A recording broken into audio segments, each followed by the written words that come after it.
منافق کافر سے نکلتا ہے۔ اسلام میں جتنا اسلام کو نقصان دین کو منافق نے دیا ہے اتنا کافر نے نہیں دیا۔ کافر کھلا دشمن ہے، منافق اپنی صفوں میں چھپا ہوا۔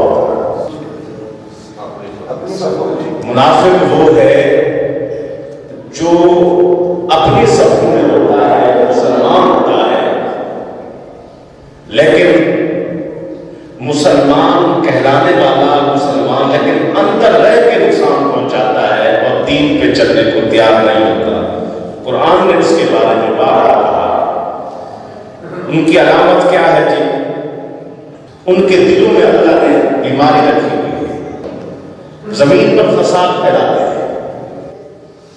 جب مومنوں کے پاس ہوتے ہیں کہتے ہیں ہم مومن ہیں، جس وقت وہ مومنوں سے جدا ہو کے کافروں کے پاس جاتے ہیں کہتے ہیں ہم تمہارے جیسے ہیں، ہم ان کے پاس ویسے ہی گئے تھے۔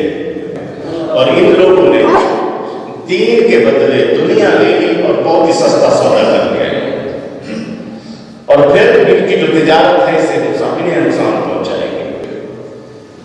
70 کے قریب ایسے منافق تھے جن کو میرے پاک نبی صلی اللہ علیہ وسلم نے نامینیٹ کیا، تو منافق ہے، تو منافق ہے، تو منافق ہے، تو منافق کا کیا کام ہے؟ ہر طرف سے کام نکال، ہر لہجہ صرف اپنا کو سیدھا کرنے والا، کسی ایک طرف کا نہیں ہے، دونوں طرف میں۔ ہمیشہ نفاق نے، منافقت نے زبردست نقصان پہنچایا ہے۔ ہر موقع دو منہ ہوتا ہے، دو زبانوں والا ہوتا ہے اور دو طرف ہوتا ہے۔ اللہ کے احکام کو پیٹ پھیر دے گا، نماز کا حکم آئے گا اس وقت بھی نماز میں بوجھل تھی۔ منافق کی علامت یہ ہے کہ بوجھل قدموں سے نماز پڑھتا۔ اب کیونکہ اس وقت نماز نہ پڑھتا تو اس وقت اس کا واضح ہو جاتا تھا کافر اور مسلمان میں فرق نماز، لیکن آتے تھے، شکلیں بناتے تھے، صورتیں بناتے تھے، آتے تھے۔ آج کے دور میں واضح خیر ہو گیا، نماز کا ٹائم ہے، بیٹھے کیے اور مسلمان ہے جناب، سود کھائے جائیں گے کون ہے؟ مسلمان ہے جناب، جو جی چاہے۔ اب میں کہتا ہوں منافق کسے کہتے ہیں؟ کلمہ پڑھا تو انہوں نے بھی تو تھا، اگر وہ کلمہ پڑھ کے میرے پاک نبی کی مخالفت کر گئے، کلمہ پڑھ کے میرے حضور کے اوپر ایمان صحیح نہ لے آئے، وہ میرا منافق کہلائے۔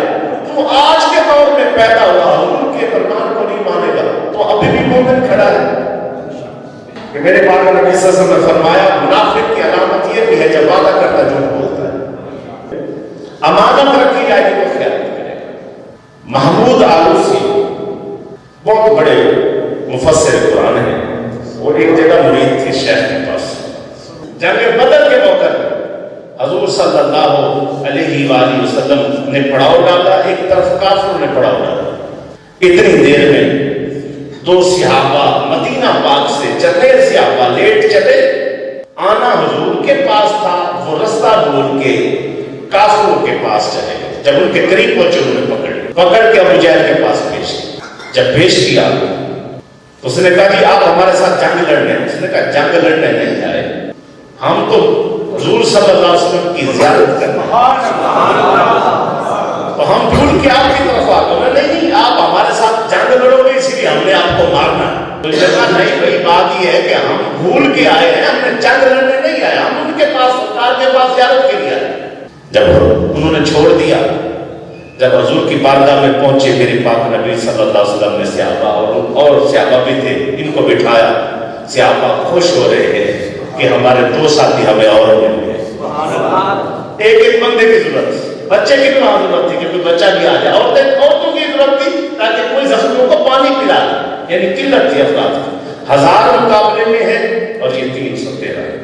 اس کے بعد جس وقت ان دو کی بڑی خوشی ہو رہی کہ جرنیل صحابہ ہے دونوں، اتنی دیر میں میرے پاک نبی نے فرمایا بتاؤ کوئی معاملہ شاملہ کیسے آئے، دیر سے آئے، کیوں آئے، کہاں سے کچھ پتہ تو تھا؟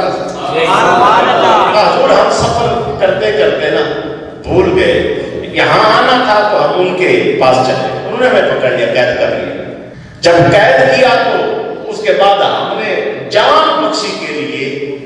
جنگ کے اندر اجازت ہوتی ہے اس بات کی.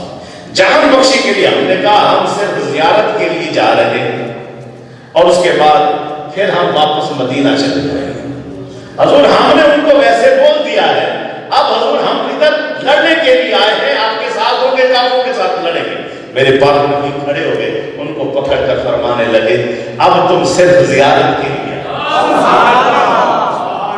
ایک ایک صحابہ کہنے لگے حضور ایک ایک فرد کی ضرورت ہے, ایک ایک بندے کی ضرورت ہے, ایک ایک جوان کی ضرورت. اور اتنے بڑے جنرل جو 500 پر اور جو ہے نا کئی سینکڑوں پر اور جو ہے نا وہ درجن لوگوں پر بھاری ہو, اور ایسے بندے حضور آپ نے فرمایا نہیں, انہوں نے وہاں کہہ لیا ہے کہ ہم زیارت کے لیے آئے ہیں, اسی لیے آج یہ زیارت کریں گے اور پھر یہ واپس مدینہ لوٹ جائیں گے. حضور نے جنگ نہ لڑنے دی اور زیارت کرا کے سامنے بٹھا کے واپس مدینہ.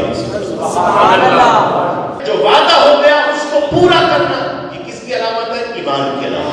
منافق کی علامت وعدہ پورا نہیں کرنا. مجبوری اور چیز ہے, ایک بندے کو مجبوری نہیں ہے, کچھ ہے نہیں, پیسے لگا, ایک بندے کو مجبوری ہو جائے آپ اس کو ویسے منافق بنا دیں, نہیں, مجبوری سے آگے کرے.